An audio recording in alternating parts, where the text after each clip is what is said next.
ভারতের আশীর্বাদে বা দিল্লির আশীর্বাদটা কি খুব জরুরি বাংলাদেশের ক্ষমতায় থাকার জন্য বা আসার জন্য বা রাখার জন্য? প্রথম কথাটা কি ছিল? প্রথমটা ছিল হচ্ছে যে বিএনপির সাথেও কি একই রকম সম্পর্ক? বিএনপি কেও কি ভারতে কি রেগুলার?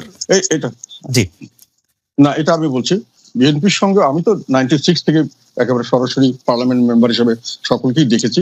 বিএনপিও ক্ষমতা এসেছিল, বিএনপির সঙ্গে ওদের সুসম্পর্ক ছিল এবং এখনো আমি যতটুকু দেখেছি লাস্ট পর্যন্ত তারা বিএনপির সঙ্গে সুসম্পর্ক রাখার চেষ্টা করছে, এখনো রাখছে। তাদের একটা কনসার্ন আছে এখানে এই দেশে, তাদের সিকিউরিটি কনসার্ন। তাদের অফিসিয়ালি যেটা আমাকে জানিয়েছে বা আমাদেরকে সবসময় প্রায় অপেনলি তারা বলেন যে বাংলাদেশ তাদের এত ক্লোজ নেইবার এবং সেখানে যদি আমরা এরকম কোনো দল আসে বা যারা রাজনীতিতে আমাদের বিপক্ষে অবস্থান নেবে সেটা আমাদের জন্য ক্ষতিকারক হয় ফ্রম দ্য সিকিউরিটি পার্সপেক্টিভ। ওই জন্য তারা চায় যে এমন গভর্নমেন্ট আসুক যারা অন্তত পক্ষে এইসব বিষয়ে আমরা নিশ্চিন্ত থাকতে পারি যে ওখান থেকে আমাদের ইনফিল্ট্রেশন হবে না, যেটা আগে হয়েছে। যেহেতু উলফার ব্যাপারে তারা অনেক সময় ডিস্টার্ব ছিল, তো এইসব কারণে তারা চাচ্ছিল এবং তারা বিএনপির সঙ্গেও এগুলো ব্যাপারে বিভিন্ন সময় আলাপ করেছিল এবং আমার জানা মতে বিএনপিও অনেক ক্ষেত্রে তাদের সাথে এগুলো ব্যাপারে একমত হয়েছিলেন। কিন্তু পরবর্তীকালে যে কোনো কারণে হোক সেই বিশ্বাসযোগ্যতাটা ভেঙে গেছে কোনো কারণে। এটা ওনারা ভালো বলতে পারবেন। এটার ব্যাপারে আমি ডিটেলটা আমি ওনাদের ব্যাপার কেন হয়েছে কি হয়েছে আমি জানি না। ওনারা ভালো সম্পর্ক এখন রাখছেন কিনা বা আমাদের মতো তাদের একই সম্পর্ক কিনা সেটাও আমি জানি না। তবে আমি যতটুকু জেনেছি সেটা বললাম যে ওনাদের ভারত বিএনপি সম্পর্কে ওনাদের যথেষ্ট সফট কর্নার আছে আমার কাছে মনে হয়েছে। এবং আগে সরকারগুলো যখন বিএনপি সরকারে ছিলেন তখনও ভারতের সঙ্গে তাদের সুসম্পর্কই ছিল আমার দেখা মতো। আর সেকেন্ড প্রশ্নটা হচ্ছে ভারতের আশীর্বাদ দরকার হয় কিনা বাংলাদেশে ক্ষমতায় থাকতে হলে? অনেকে বলে থাকেন আওয়ামী লীগ এত বছর ধরে ক্ষমতায় আছে তার কারণ হচ্ছে ভারত। এমনকি আমি যখন আপনাকে ইন্টারভিউ করেছিলাম আপনি কিন্তু বাংলাদেশের পররাষ্ট্রনীতি টুয়ার্ডস ইন্ডিয়া এটা নতজানু পররাষ্ট্রনীতি কিনা আমার এই প্রশ্নের জবাব আপনি বলেছিলেন যে অবশ্যই আপনি মনে করেন যে এটি একটি নতজানু পররাষ্ট্রনীতি। তবে শুধু ভারতের ক্ষেত্রে না, অনেকের ক্ষেত্রে এই কথা বলা যায় যে বাংলাদেশ আসলে সব ক্ষেত্রেই। আপনি এখনো এরকমটা মনে করছেন কিনা যে ভারতের আশীর্বাদে আসলে আওয়ামী লীগ ক্ষমতায় আছে বা শেখ হাসিনা সরকার ক্ষমতায় আছে? আশীর্বাদ আমাদের আশেপাশে অনেক দেশের উপর আমরা অনেকভাবে ডিপেন্ডেন্ট, অনেক ক্ষেত্রেই এক একটা দেশের বিষয়ে আমরা এক একভাবে ডিপেন্ডেন্ট। তারা যদি সেটা লেভারেজ নিতে চায় এবং আমরা যদি সরকার সেটাকে সেভাবে ম্যানেজ না করতে পারি এটা তারা নিতেই পারে। আমি ভারত স্পেসিফিক্যালি এখনো বলছি না। আমাদের যেমন চীনের উপরে অনেক ব্যাপারে আমরা ডিপেন্ডেন্ট, আমরা এখন মিডল ইস্টের উপরে বিরাটভাবে ডিপেন্ডেন্ট। ওরা বিভিন্ন সময় বিভিন্ন বিষয় যদি তারা ইনফ্লুয়েন্স করতে চায় এটা ইনফ্লুয়েন্স করার সুযোগ আছে। আমাদের ইকোনমি অনেক ক্ষেত্রে আমেরিকার উপরে অনেক ক্ষেত্রে ডিপেন্ডেন্ট, ইউরোপিয়ান ইউনিয়নের উপর ডিপেন্ডেন্ট। ভারত যেহেতু একেবারে নেক্সট ডোর এন্ড চায়না খুব ক্লোজ টু ইট, এদের ইনফ্লুয়েন্সটা সাধারণভাবে এদের একটা বেশি, ওদের বর্ডার কনসার্ন থাকে, ওদের আবার চায়নার সঙ্গে ভারতের একটা সম্পর্কের টানাপোড়েন আছে। এসব বিষয়ে তারা বাংলাদেশকে একটু দেখতে চায় যে বাংলাদেশ যেন আমাদের বিপক্ষে অবস্থান না নেয়। এটা ভারতও যেমন চায়, চায়নাও তেমন চায়। রাশিয়াও এখন আজকাল কিছু বেশ, তবে রাশিয়া আগে ওরকম বড়সড় ভাবে আসে না। এইসব কারণে এইসব কনসার্ন আসে তাদের। তবে তাদের সমর্থন ছাড়া ক্ষমতা আসতে পারবে না এটা আমি মনে করি সঠিক নয়। যদি কেউ এই ধরনের নতজানু হতে চায় সেটা তো তাদের রাজনৈতিক প্রজ্ঞার অভাব অথবা তাদের নিজস্ব প্রোগ্রাম আমি মনে করি। সত্যিকার অর্থে এটাকে আমি মনে করি না যে একেবারে এটা মাস্ট। আচ্ছা, আপনি নির্বাচনের আগে এক সাক্ষাৎকারে বলেছিলেন, মানে ইনসিডেন্টালি সে সাক্ষাৎকারটাও আসলে আমাদেরকেই দেওয়া, যে এই নির্বাচনের ফলাফলটা বাংলাদেশের রাজনীতির জন্য খুব গুরুত্বপূর্ণ। কারণ যারা এই রাজনীতিতে হারবে বা যে এই নির্বাচনে হারবে তাদের অস্তিত্ব থাকবে না, তারা রাজনৈতিক অস্তিত্ব হারাবে এবং যারা তাদেরকে সমর্থন করবে অর্থাৎ হারু পার্টিকে যারা সমর্থন করবে তারাও আসলে রাজনৈতিক অস্তিত্ব হারাবে।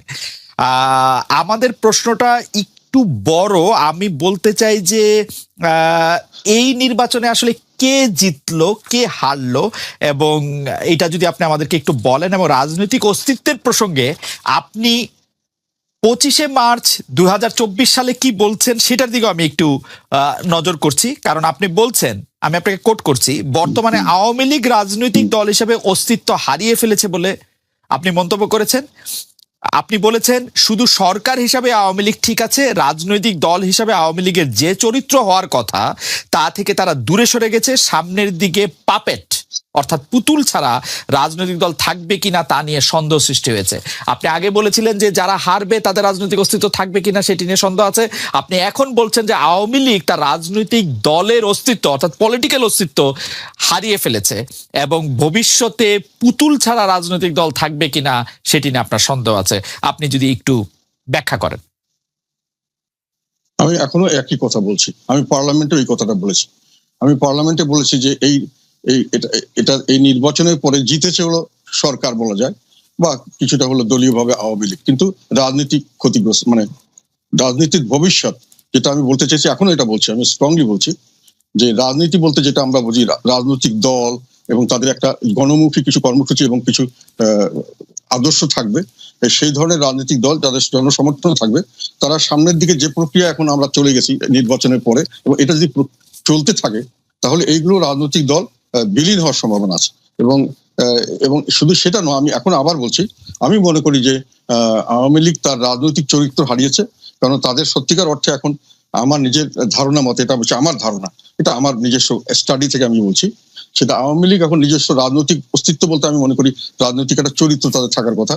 তারা যেগুলো চরিত্র বলে এগুলো কোনোটাই তারা ফলো করে না, তাদের কর্মসূচি দিয়ে সাপোর্ট করে না। যেমন স্বাধীনতার পক্ষে বলে, এটা নিয়ে কয়েকদিন আগে আমেরিকান একটা ইয়েতে তাদের আইনের স্বাধীনতা, রাজনৈতিক স্বাধীনতা, তারপরে অর্থনৈতিক স্বাধীনতা, এগুলো তারা নিম্নগামী। সার্বভৌমত্বের ব্যাপারে ওইভাবে বলা যায় না, তবুও আমি মনে করি দেশের মানুষের কাছে যদি প্রশ্ন করা যায় যে তারা ওই স্বাধীনতা কতটুকু রক্ষা করছেন, এই ব্যাপারেও তাদের ফেভারে খুব বেশি আসবে না। তারপরে তারা যেটা বলেন যে ওই আমাদের স্বাধীনতার পক্ষে এবং কিসের এটা মুক্তিযুদ্ধের পক্ষে, এটা একটা ডাহা, একটা উল্টো কথা। এটা আমি মনে করি তারা একেবারে সম্পূর্ণভাবে মুক্তিযুদ্ধের বিপক্ষে শক্তি, কারণ মুক্তিযুদ্ধ করা হয়েছিল আমাদের দেশের বৈষম্য বিরুদ্ধে, এটা সংগ্রাম ছিল, যেটা ভাষা আন্দোলনের মাধ্যমে, এটা বৈষম্য, ভাষা দিয়ে আমাদেরকে বৈষম্য করা হতো। ভাষা যদি আমাদের রাষ্ট্রভাষা আমাদের লোকদের না হয়, তাহলে আমরা চাকরি বাকরিতে বৈষম্য শিকার হতাম। সেই জন্যই যুদ্ধটা হয়েছিল, তাদের সঙ্গে সংঘর্ষ হয়েছিল, আন্দোলন হয়েছিল, মানুষের জীবন দিয়েছে। ভাষা ব্যবহার করে আমাদেরকে বৈষম্য করা হতো। আবার 6 দফা যখন দেখা হলো, তখনও 6 দফার উদ্দেশ্য ছিল স্বাধীনতার নয়, 6 দফা ছিল আমার বৈষম্য মুক্তি চাই। তখন এটা হলো না, অ্যাটাক করা হলো, তখন জনগণ সিদ্ধান্ত নিল আমার একটা নিজস্ব দেশ চাই, সেই দেশটা হবে প্রজাতন্ত্র, এটা সবচেয়ে বড় কথা, প্রজাদের দেশ হবে, যাতে করে আমি বৈষম্য মুক্ত সমাজ করতে পারি, যেটাতে করে আইনের শাসন এবং ন্যায় বিচার ভিত্তিক সমাজ করতে পারি। ফলে এইটাই ছিল মুক্তিযুদ্ধের আর স্বাধীনতা যুদ্ধের চেতনা। আমি প্রজাতন্ত্র চাই, আমি রাজতন্ত্র চাই না। সেখানে প্রজারা হবে দেশের মালিক, প্রজারা তাদের প্রতিনিধি ঠিক করবে, তারা তাদের প্রতিনিধিদেরকে তাদের কথা মতো চলতে বাধ্য করবে, না চললে তাদেরকে পরিবর্তন করবে। এখন আওয়ামী লীগ এগুলো সবগুলো ভায়োলেট করছে এবং তারা বৈষম্য সৃষ্টি করছে বিভিন্নভাবে, আওয়ামী লীগ, নন আওয়ামী লীগ, এবং তাদের বিভিন্ন ক্যাটাগরি করছে। তারা মুক্তিযুদ্ধের যে স্বাধীনতা যুদ্ধের প্রজাতন্ত্র, এখন প্রজাতন্ত্র বলে বাংলাদেশকে ঠিক মতো বলতে গেলে প্রজাতন্ত্র বলা যাচ্ছে না, যেহেতু এটা এখন একটা ডিক্টেটোরিয়াল রুল, স্বৈরতন্ত্র হয়ে গেছে, প্রজাতন্ত্র নয়। মুক্তিযুদ্ধ তারা এটা কিছুই মানছে না। আচ্ছা, আমি এখন বলি, কাজেই তাদের কর্মসূচির সঙ্গে তাদের আইডিওলজি মিলছে না। এখন আমি যেটা বলতে চাচ্ছি, তারা তাদের রাজনৈতিক চরিত্র হারিয়েছে। এখন যেটা তাদের হয়েছে আমার ধারণা মতো, এটা আমি জানি না কে কিভাবে নেবে, এটা আমি it is open for discussion, এটা মানে ক্রিটিসাইজও করতে হবে। সেটা হলো তারা এখন একটা কাল্ট হয়ে গেছে, তারা অ্যাকচুয়ালি কোনো রাজনৈতিক দল নেই।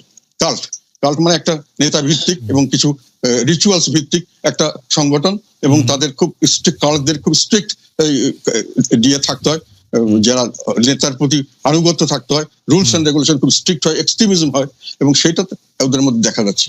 আমি যেটা দেখতে পাচ্ছি যে রাজনৈতিক দল হিসেবে তারা যেটা কাজ করতে চাচ্ছে, এগুলো সব কাল্টের কাজ। যেমন আমাদের একজন খুব মহান নেতা, ওনাকে আমরা সবাই শ্রদ্ধা করি, উনি এবং ওনার পরিবারকে নিয়ে একটা সারা দিন রাতি মোটামুটি একটা বন্দনা করা হয়, এটা একটা কাল্টের একটা রিচুয়ালস আমার মনে হয়। তারপরে ওনাদের কিছু দুঃখজনক ঘটনা ঘটেছে, সেটা নিয়ে একটা মাতম করা হয়, আর কিছু সামান্য কয়েকটা ঘটনা, কয়েকটা বক্তৃতা নিয়ে দিন রাত বিভিন্ন সময় বিভিন্ন ভাবে এটাকে বলা হয় একই জিনিস, এবং এটাকে বারংবার সকাল বিকাল রাত মানে মাঠে ঘাটে সবসময় বলা হয়। এগুলো আমি মনে করি রাজনৈতিক চরিত্র না, এগুলো কাল্টের চরিত্র। এবং আমি আরেকটা কথা বলতে চাচ্ছি এখানে, আমি একজনকে জানি, ইয়াং একজন, উনি এই দলের সঙ্গে জড়িত, দল করতেন, আওয়ামী লীগ করেন এখন। উনি এক ভদ্রলোককে খুব পছন্দ করতেন, তার জ্ঞান বুদ্ধি বা সেসব কারণে, এবং উনি যখন দেখলেন যে ওনার দলের শীর্ষ নেতা তাকে পছন্দ করেন না, তখন উনি ওটা থেকে দূরে সরে আসলেন। তার মানে যে কাল্টিজম, মানে ওখানে আমার ব্যক্তিগত বিষয় এখানে আসবে না।